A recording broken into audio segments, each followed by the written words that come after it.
Добрий вечір на UA South Crimea Question. І сьогодні будемо говорити з представником нової генерації держслужбовців, якщо можна так сказати, нерадянської школи, з генеральним консулом України в Туреччині Романом Недільським. Добрий вечір.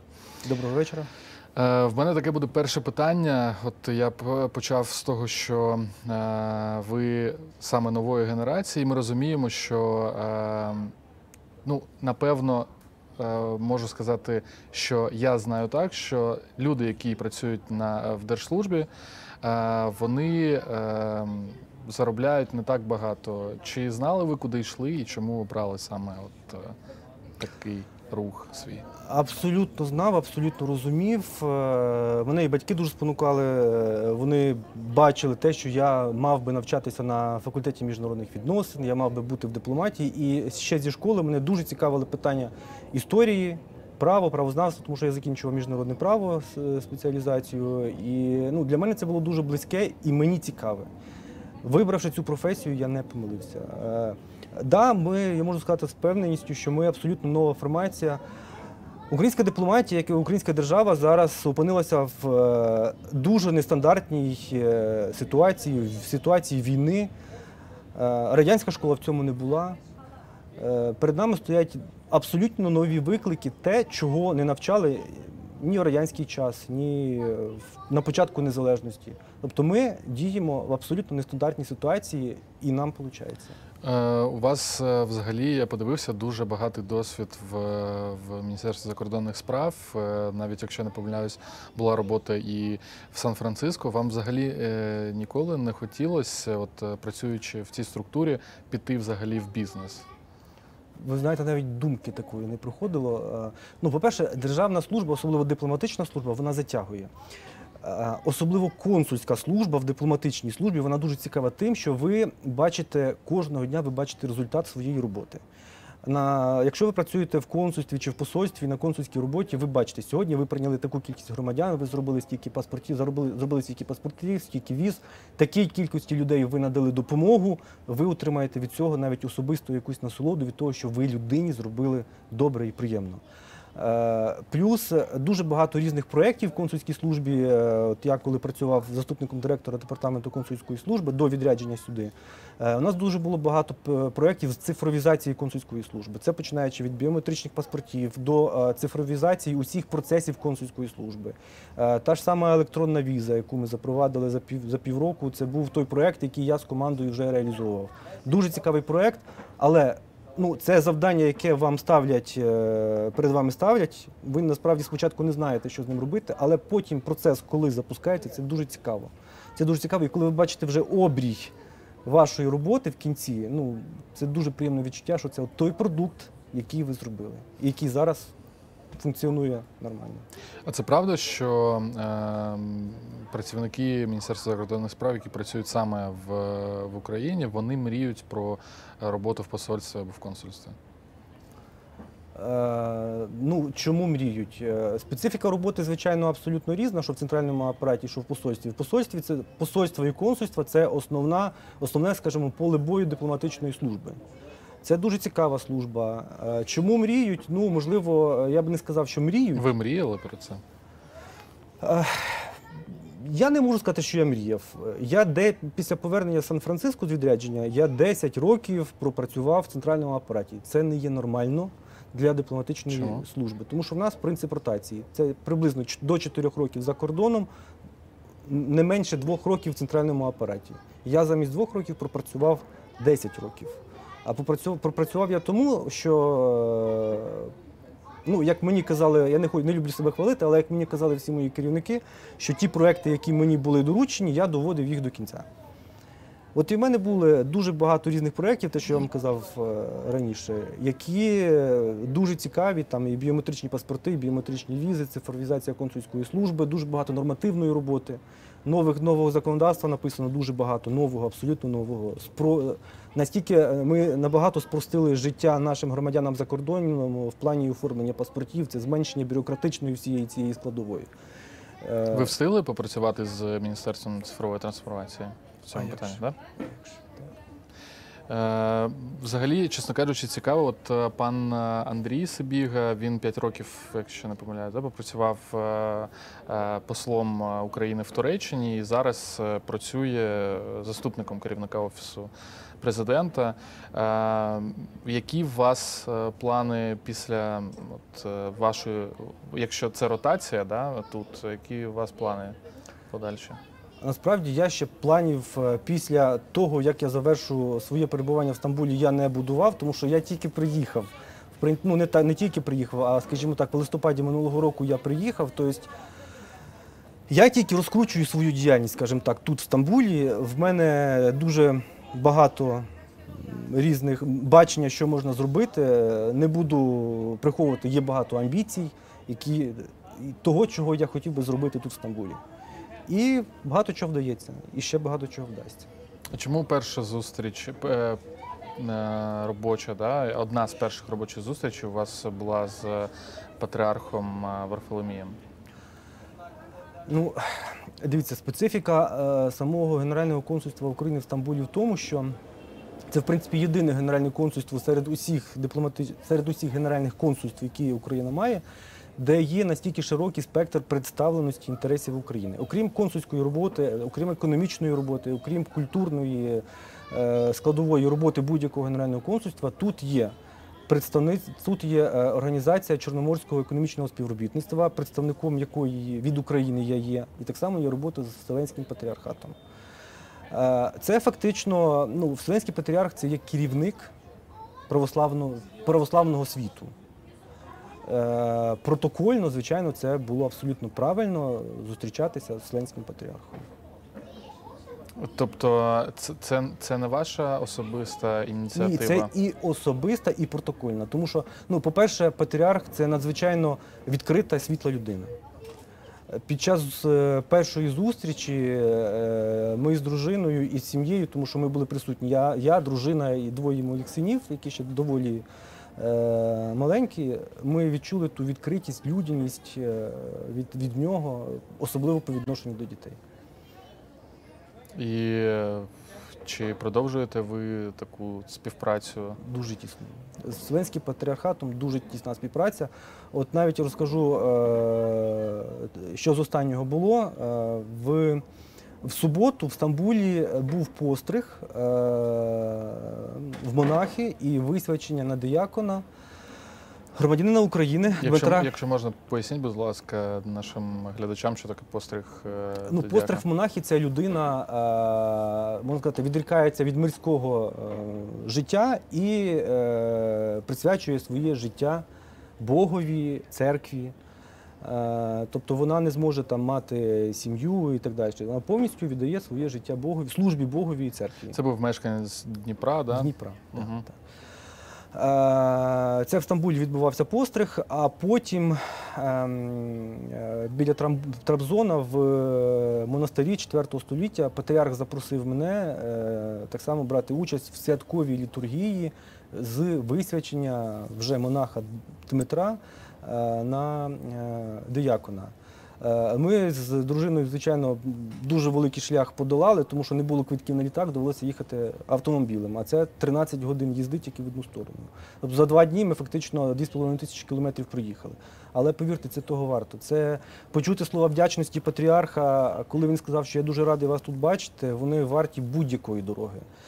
Це по-перше. По-друге, Дмитро Кам'янович, якого висвятили, це не збрешу, а за кілька століть це фактично перший громадянин України, якого ви освятили на диякона для Вселенського патріарха. Ще один дуже символічний момент. Ім'я йому патріарх особисто дав Епіфаній. Всі ми знаємо, що керівник Православної церкви України має теж духовне ім'я Епіфаній. Так само диякон в патріархії має ім'я Епіфаній. Висвячення Дмитра відбулося в той самий день, коли Вселенський патріарх отримував своє свячення на диякона. Дуже багато, скажімо так, збігів, обставин, але це не збіги обставин, це дуже важливі і протокольні, і інші моменти в духовному і не тільки в духовному житті. Тобто у вас є трек релігійний, трек економічний. Чи є в ваших там планах або, скажімо, як я до цього казав, в дорожній карті, робота по визволенню політичних в'язнів, які там були посаджені Кремлем з Криму, вивезені або зараз знаходяться в Криму. Чому питаю? Тому що знаю, що сюди до цього приїздила омбудсмен український Людмила Денісова. Вона займалася цим питанням. Чи займаєтеся ви цим питанням? І взагалі, от як тут зараз під час війни взагалі цим займатися? Ну, питання визволення бранців Кремля – це питання, скажімо так, центрального апарату, Міністерства закордонних справ, в першу чергу, і роботи тих закордонних установ, де це відбувалося. Ну, якщо я пам'ятаю своєї роботи в департаменті консульської служби в МЗС в Києві, то так, ми цим займалися, як Міністерство закордонних справ, і, наприклад, Генеральне консульство України в Ростові-на-Дону, де, в принципі, бранці Кремля здебільшого відбували свої покарання або тимчасове тримання.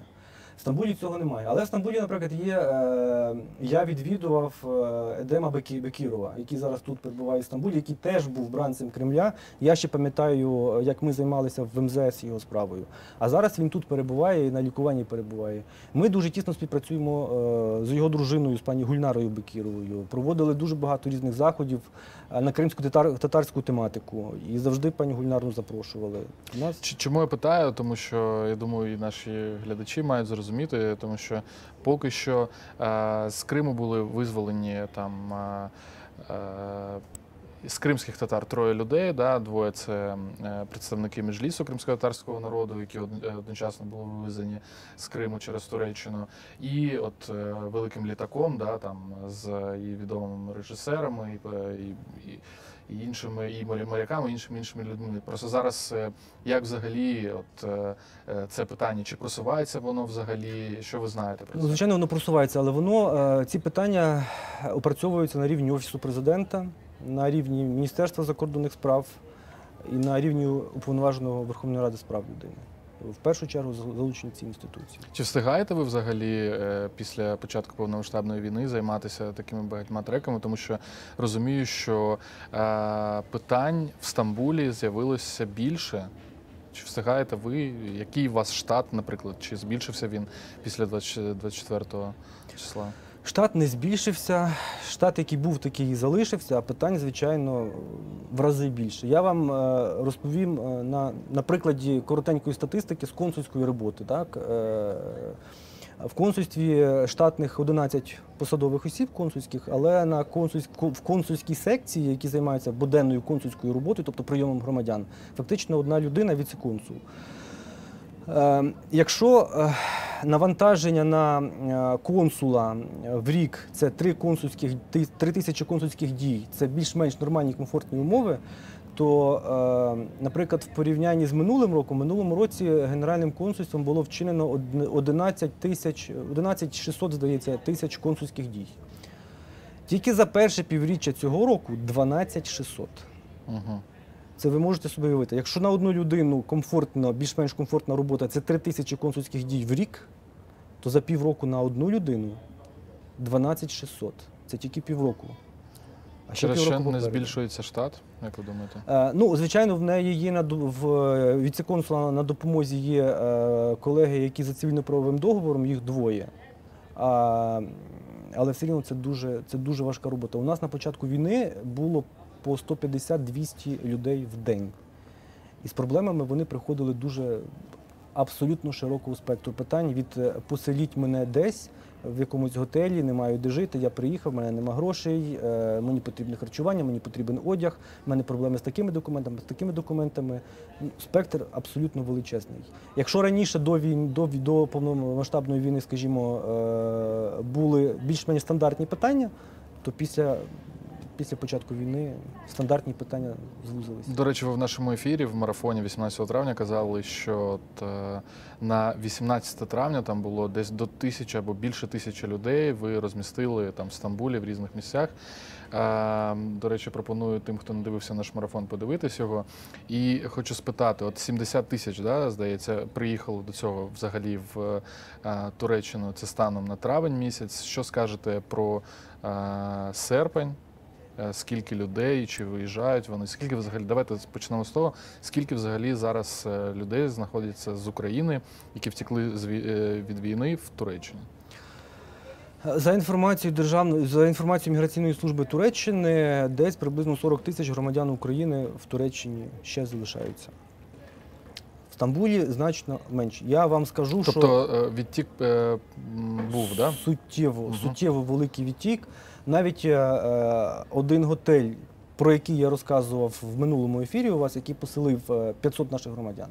Зараз там залишилося буквально кілька людей, які фактично до кінця серпня планують вже виїхати. Тобто люди практично масово покинули вже і продовжують покидати Туреччину і виїжджають здебільшого в Україну. Через що? Ну, розумієте, люди, які... Я от не люблю слово «біженці» щодо громадян України, тому що ми не класичні біженці, як представники інших країн, які були там в різні воєнні конфлікти. Наші громадяни – це люди, які, ну, за вимушеністю втікають від війни для того, щоб зберегти життя собі і своїх дітей. Це в основному жінки і діти. І специфіка українців, ну, кожного українця тягне до себе додому. Тому що вони розуміють, що в них є їхній дім, якась їхня робота, їхнє життя. І вони хочуть повертатися до свого життя. І вони це роблять. У нас дуже зараз багато збільшилися в рази оформлення посвідчень на повернення в Україну. Я вам скажу, тільки від початку року ми оформили десь 1300 посвідчень особи на повернення в Україну. Це якщо порівняти з минулим роком, 140. Зараз 1300. Продовжень паспортів майже 2000. Внесення даних про дітей до паспортів батьків майже 1500. Чи збільшується, до речі, після вибухів, наприклад, в Криму, кількість людей, які з Криму виїжджають робити свої документи? Не можу сказати, що збільшується, але протягом останніх буквально місяці-два в нас збільшилося клопотання громадян, які проживають в Криму, про оформлення паспортів. Тобто люди, якийсь період, кілька років вони проживали в окупованому Криму, ну, чомусь в них не виникало питань щодо документування їх паспортами. Хоча б це було набагато легше зробити на материковій Україні, поїхавши до Херсонської області, наприклад, це зробити. Зараз вони шукають шляхів, як це можна зробити. Да, ми розуміємо, що наразі це єдина країна, в яку можна в'їхати з Криму. На материкову частину України вже неможливо поїхати зробити паспорти. Чи взагалі є в планах у консульства зробити такий центр, який є і в Польщі наразі? Я сьогодні говорив з керівництвом, не буду відкривати всі карти, але я говорив сьогодні з керівництвом Державної міграційної служби. Так, значить є такі плани, да. Тому що якщо не помиляюся, є плани і в Словаччині, і в Чехії, да, там, де найбільша кількість. Ну, насправді, розумієте, Стамбул – це та точка, яка, в принципі, в якій дуже потрібен такий центр. Тому що це, по-перше, це для всієї Туреччини зручно всім приїхати в Стамбул і подати документи на оформлення паспорта. А цей центр буде опрацьовувати клопотання як про оформлення закордонних паспортів, а так само і внутрішніх ID-карток. Це так само, крім Туреччини, це може бути хаб для тих, які проживають в Грузії, в Азербайджані, в Вірменії, в Румунії, в Болгарії. Тому що з досвіду скажу, що в нас в консульство в Стамбул приїжджає велика кількість людей, які проживають в Румунії чи в Болгарії для того, щоб, не знаю, зробити довіреність чи навіть паспорт. Ну, їм чомусь зручніше приїхати до нас. Ну, не чомусь, а я як генеральний консул розумію з об'єктивних причин, тому що, в нас дуже гарно відпрацьований консульський підрозділ, консули у нас великі молодці, гарно працюють і стараються зробити максимум з того, що вони можуть. Але це буде, напевно, не ваш штат робити, да? Я так розумію. Ні, це проект Державної міграційної служби спільно з Міністерством закордонних справ. Це дуже добре. Я сподіваюся, що ми окремо це дамо як на новини, тому що і до нашої редакції постійно поступають такі питання, чи як можна це зробити, тому що, скажімо так, все ж таки обмаль інформації або, от як ви казали, люди чомусь не використовують в своєму обігу, скажімо так, державні сайти, на яких можна подивитись, да, всі там чекають від когось щось почути. Через це я думаю, що така інформація буде вкрай цікава нашим глядачам. Зараз хотів би, знаєте, що вас спитати. Ви, якщо ще раз до нашого попереднього ефіру на марафоні повернутись, ми говорили з вами про те, не ми саме, а от колеги говорили з вами про те, що є така можливість отримання статусу закордонного українця. В мене таке питання, чому з'явилось, тому що в одному з ефірів саме цієї програми «Кримського питання» або «Crimea Question» наш колега Осман Пашаєв задавав це питання до голови з Дернеку Стамбулу кримських татар, адресуючи питання через вас. Тобто ви казали, що дуже мало кримських татар звертаються для того, щоб отримати, або не мають інтересу, або не мають знання про те, що можна таке взагалі отримати. І коли запитав його Осман про те, що чи є в вас такий статус, він відповів, що я 30 років займаюся українсько-кримськими відносинами в Туреччині, і я взагалі такий чекаю жест від консульства в Стамбулі. Що ви йому б на це сказали? Осману?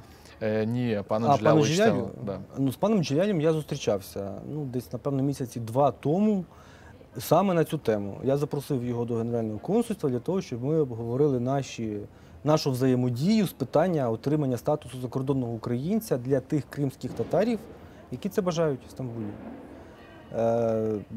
Я чітко розказав перелік документів, які потрібно подати, терміни, все. Тобто ми обговорили весь спектр питань і чекаємо подачі клопотань.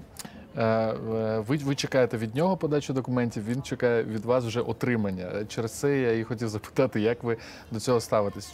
Чи вручите ви йому, не отримуючи від нього документів, цей статус закордонного українця? Розумієте, це є певна процедура, прописана законом.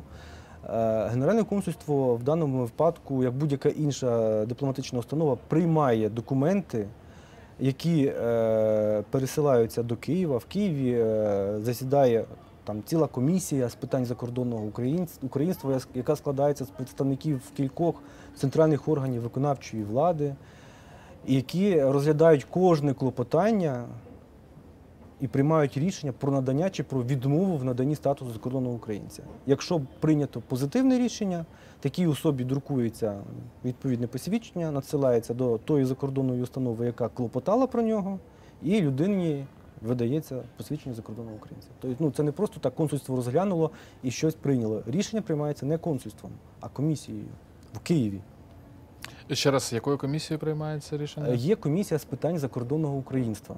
Вона при МЗС України, МЗС. до якої входять представники кількох центральних органів виконавчої влади і державних органів.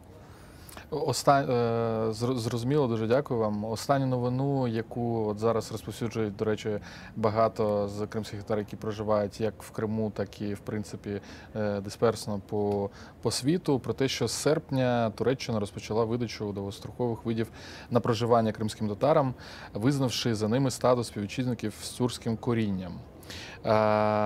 Що взагалі про це думає українська влада, і чи знаєте ви, хто може просував це питання тут? Це суверенне право кожної держави надавати певний статус певній категорії осіб. На цей час громадян України з числа кримських татар в Туреччині досить багато. Тих, які втікають так само від війни. Тому, я так розумію, Туреччиною було прийнято рішення для того, щоб якимось чином легалізувати перебування саме кримських Це саме татар. Туреччина приймала це рішення, не було ніяких там Це рішення між Туреччини. Україною і Туреччиною. Це рішення Тут Туреччини. чому питаю? Тому що в принципі кримські татари могли отримати такий статус ще раніше, як і турки месхетинці, інші народи, які мають тюркське коріння. Але до цього, якщо це правда, якщо ні, пишіть в коментарях. Знаю, що Мустафа Джемілєв лобіював питання, щоб цього статусу не було. Розумію, чому це може призвести до депопуляції. Як ви думаєте, взагалі, от зараз це може призвести до депопуляції? Ну, в якійсь перспективі можливо, але в даному випадку людям потрібно отримати легальний статус свого перебування в Туреччині. Тому Але є ж там туристична можливість, да? Ну, це на дуже короткий гуманітарна. Можна і це, на дуже короткий період часу. Ну, все ж таки було цікаво, не зміг про це не спитати. І якщо в нас закінчується час, можете сказати, будь ласка, в нас залишилось не так багато часу. Знаю, що нещодавно в Стамбульському університеті перші студенти турки закінчили там кафедру української мови та літератури.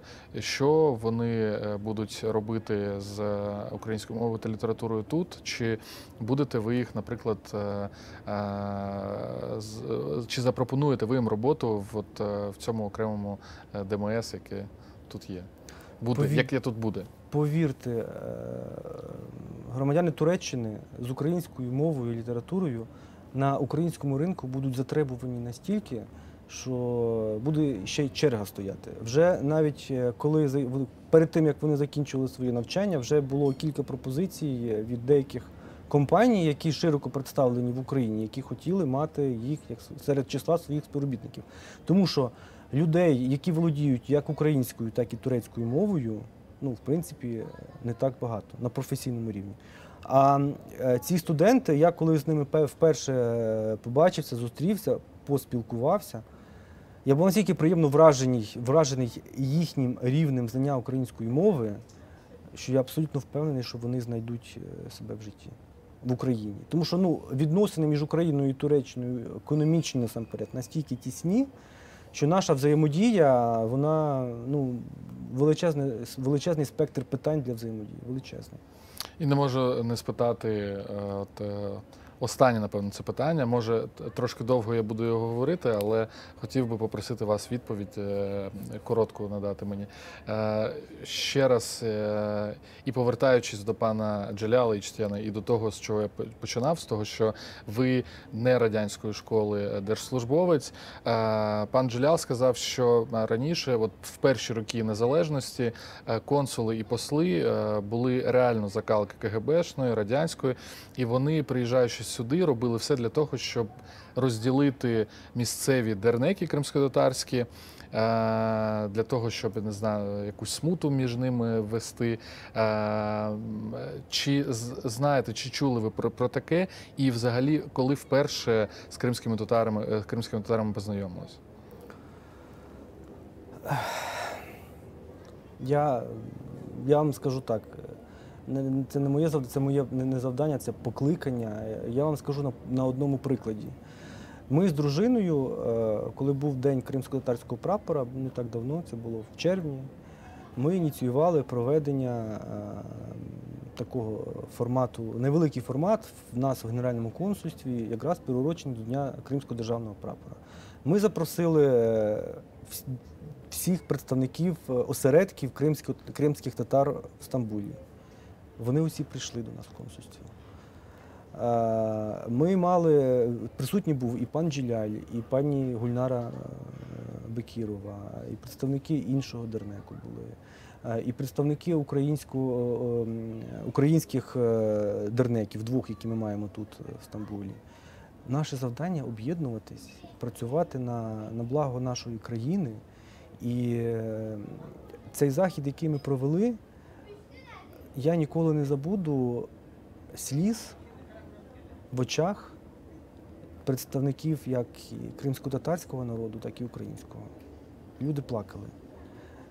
Це, знаєте, коли ви робите такі речі, те, що я вам казав в консульській роботі, коли ви відчуваєте результат того, що ви зробили, ви отримаєте якусь сатисфакцію від своєї роботи.